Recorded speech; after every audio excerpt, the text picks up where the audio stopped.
Whistling 5 Anarchic Productions proudly presents Stumpy Sanderson's 1970s stories, as told by Andrew Brammer. Hello and welcome.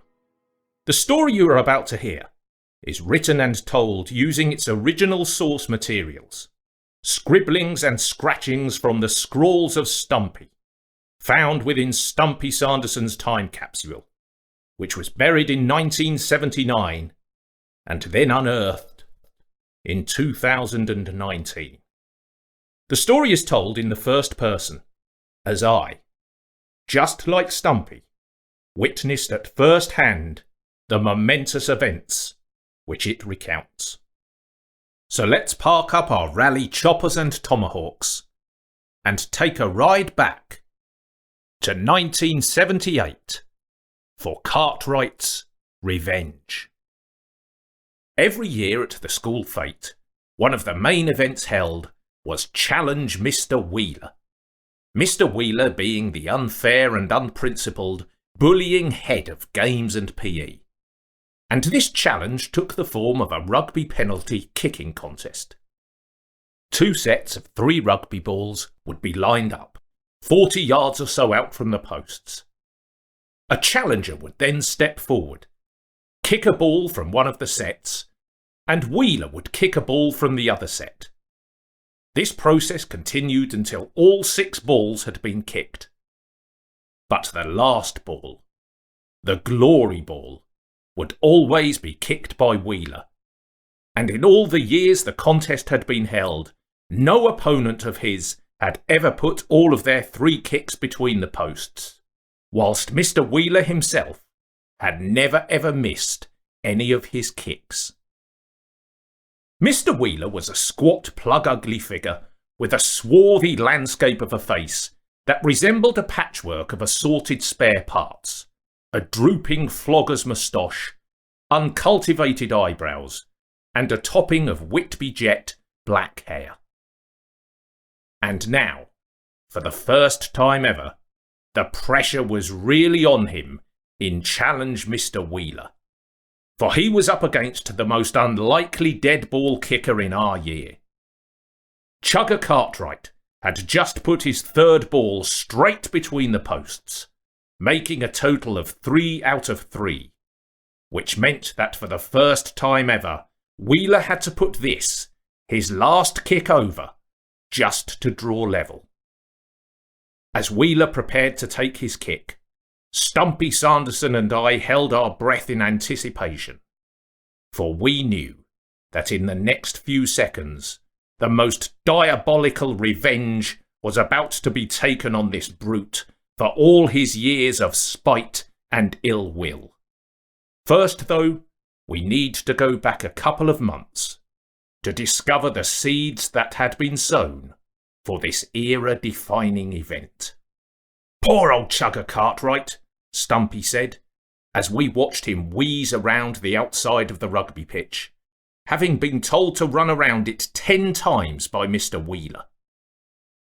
Chugger Cartwright, that sensitive, rotund, gentle giant of a lad, with his big friendly open face, inflatable blowfish cheeks, and wayward mop of wild woolly hair.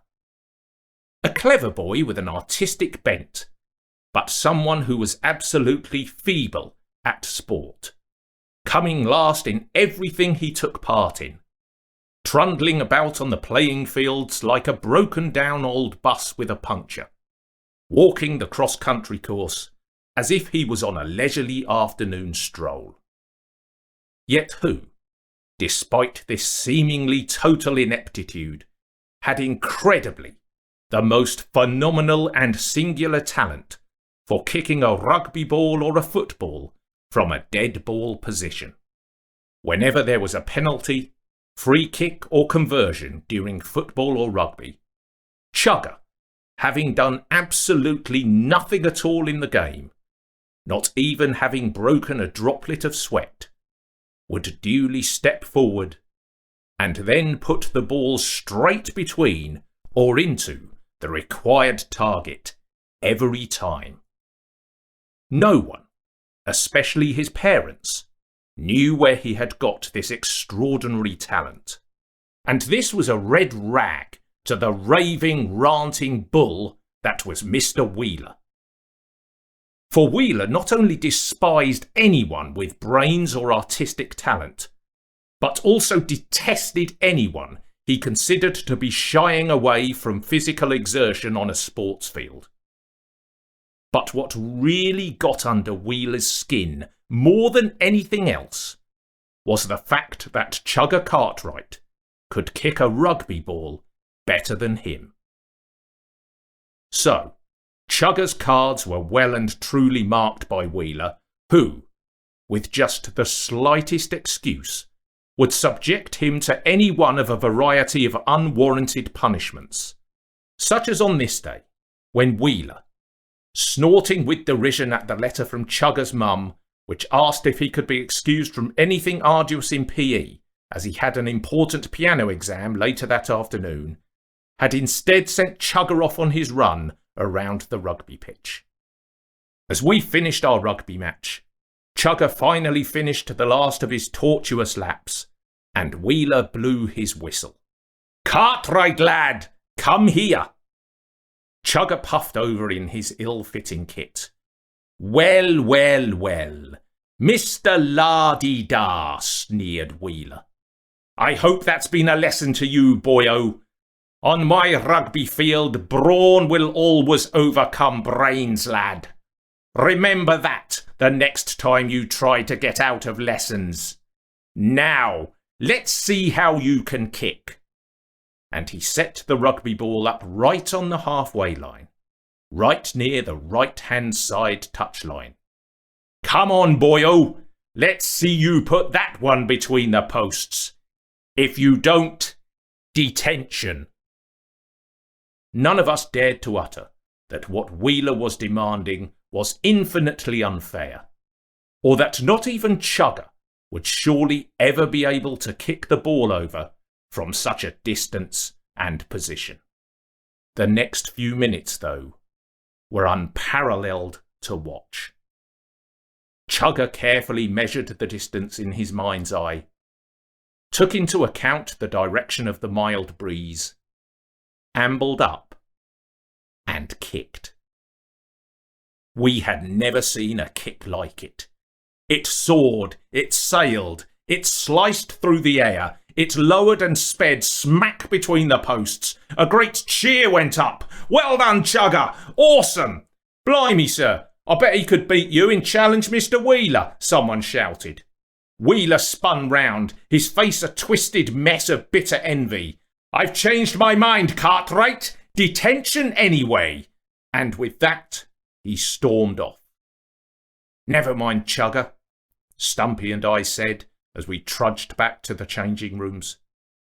But Chugger now had a strange look on his face, one we had never seen from him before. "I'd like to take that jackal down a peg, but I've just no idea how to do it." Stumpy and I looked at each other. For the first time since we had known him, this mild-mannered boy was now talking our language.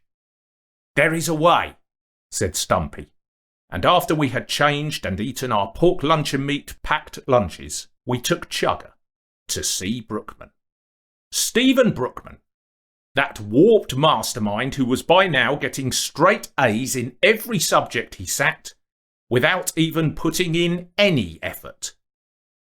Who in the school chess club could now routinely take on 12 players simultaneously, including 6 teachers, and destroy them all within 8 moves each. Who, with his awe-inspiring intellect, should, of course, not really have been at our school at all, but whose father, who had by now progressed to the position of editor of a leading communist publication, believed even more passionately in the virtues of the English comprehensive system. And in this, our penultimate year at school, Brookman had also begun to embellish and further develop his appearance.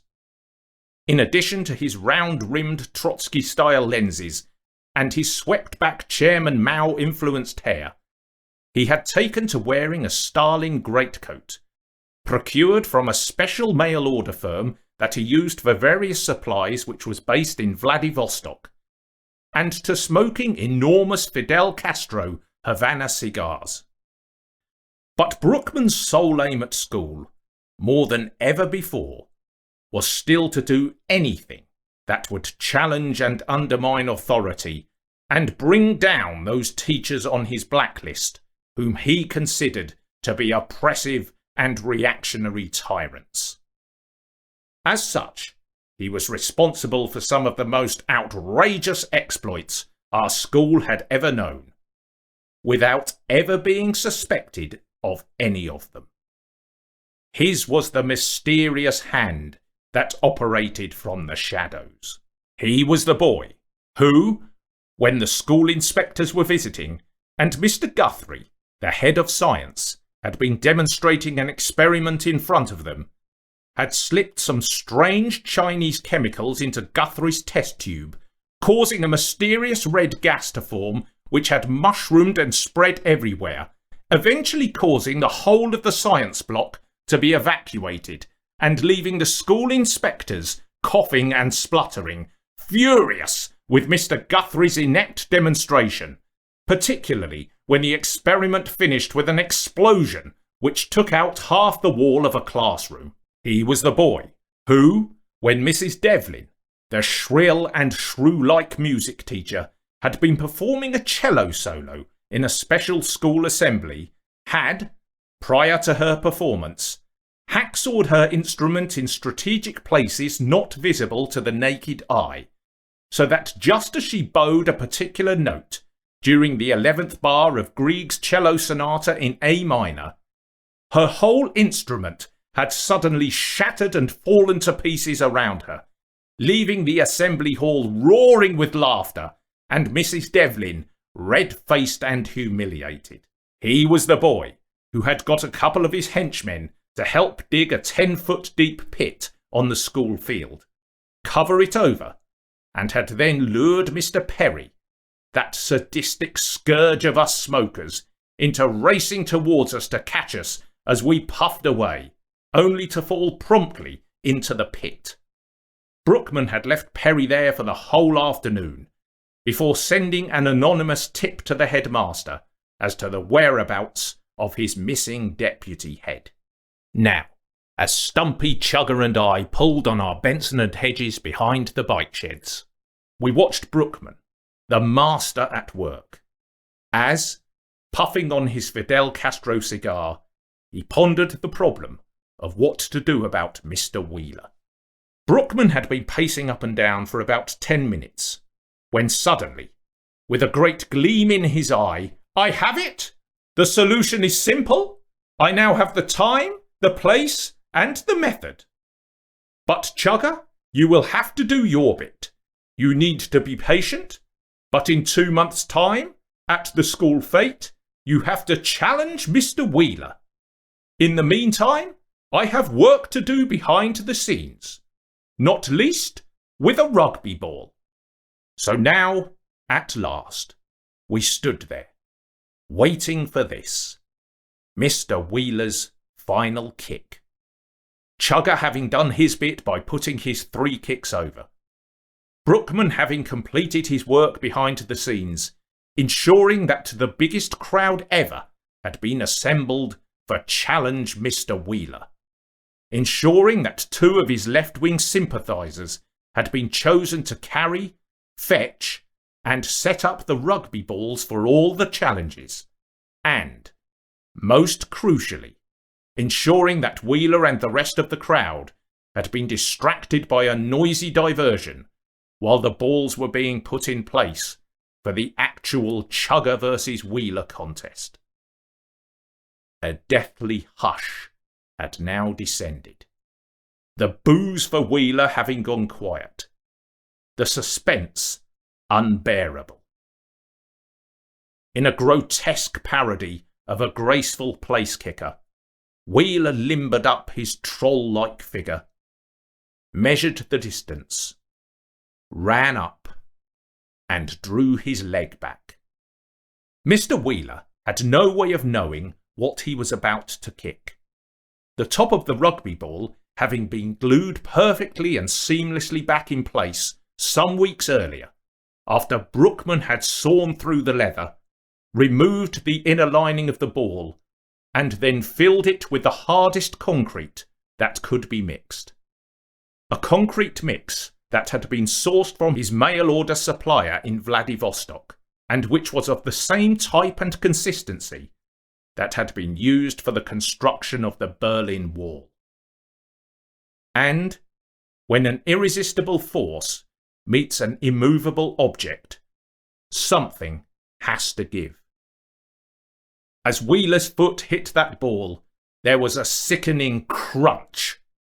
The ball scudded a few feet along the floor like a square wheel, and even from the touchline, we could all see that Wheeler's swarthy features had turned a shocking white. During the Second World War, they say the red and orange sky of the London Blitz could be seen from Dunstable.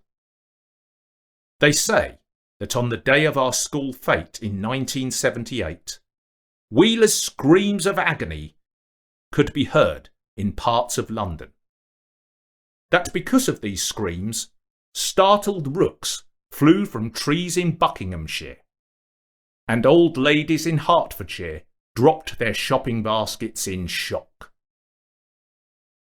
The last things a groaning Wheeler saw before he passed out were teachers running onto the field in a panic, boys pointing and laughing at him as he writhed on the floor in excruciating pain, Chugger Cartwright being slapped on the back in congratulation for his victory, and two small boys with left-wing political leanings struggling to lift the ball he had just kicked, putting it into a wheelbarrow, and then running it off the field.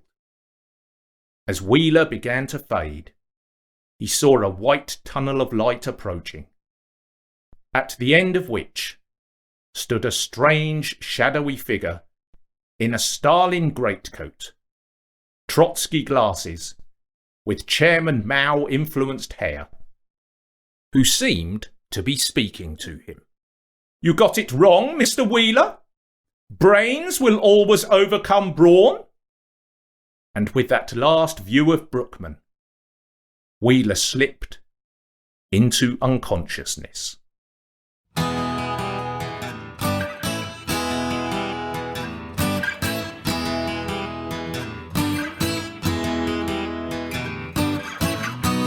Thank you for listening to this episode of Stumpy Sanderson's 1970s Stories.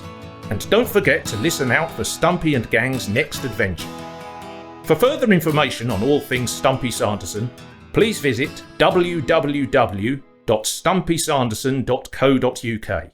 And you can also check out the Stumpy Sanderson's 1970s Stories YouTube channel. But before we saddle up again on our rally choppers and tomahawks, let's take a listen to the strange little song that was specially written by Stumpy to accompany this podcast's tale. This song is performed for us now by Stumpy Sanderson's 1970s acoustic archive. Let's rock!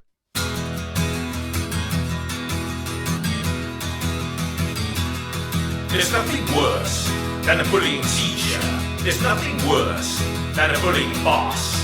There's nothing worse than a bully. There's nothing worse than a thug. So bring them down, boys, bring them down and watch them fall. Bring them down, boys, bring them down and watch them fall. There's nothing better than Soviet concrete set hard inside a rugby ball. And the meaning of Ozymandias and the genius to make the fall. So bring them down, boys, bring them down and watch them fall.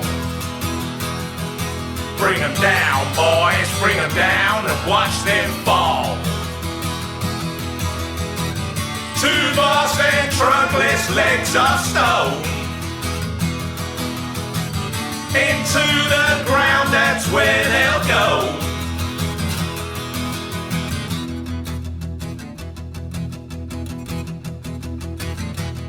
There's nothing worse than a bullying teacher.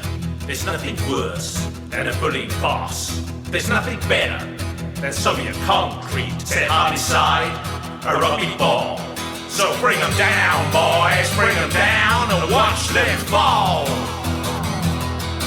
Bring 'em down, boys, bring 'em down and watch them fall.